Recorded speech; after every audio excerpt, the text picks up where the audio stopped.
One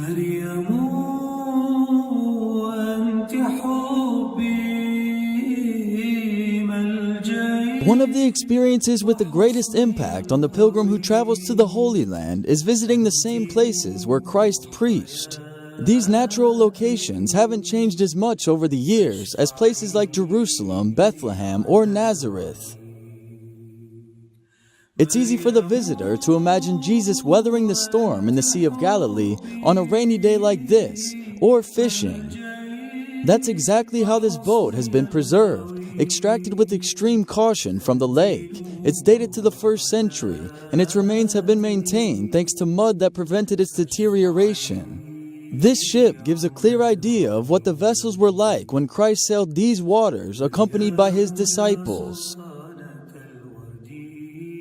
The boat was discovered in 1986 during a severe drought. To prohibit the wood from disintegrating upon contact with oxygen, it underwent a complex conservation process.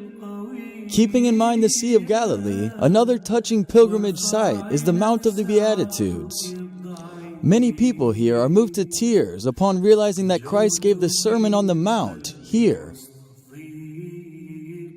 It's very touching to see where Christ actually walked and to see the places where Christians suffered and died for the cause that they believed in. It's just it's kind of a miracle to me to be here and experience walking where Jesus walked and thinking about his words and meditating on those, and it just draws me closer to our Lord. I have a very sick father at home, and so to feel the presence of the Lord, it's comforting. As I'm here walking in the footsteps of Jesus, I felt very comforted.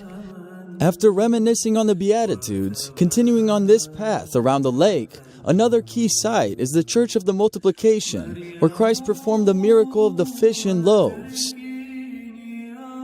These Byzantine mosaics from the 5th century show this marvel. In the basket, there are only 4 loaves, though the scriptures say there were 5. It's this way because the 5th loaf is the loaf of life, Christ himself.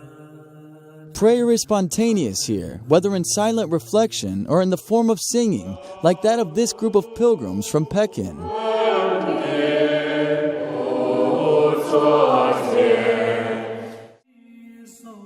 The last part of this journey is the River Jordan, which shares waters with Lake Tiberias. Here, pilgrims can be baptized in the same place as Christ himself. It's a river where, despite the passing of centuries, many can still lift the weight off their shoulders by beginning again after losing their way.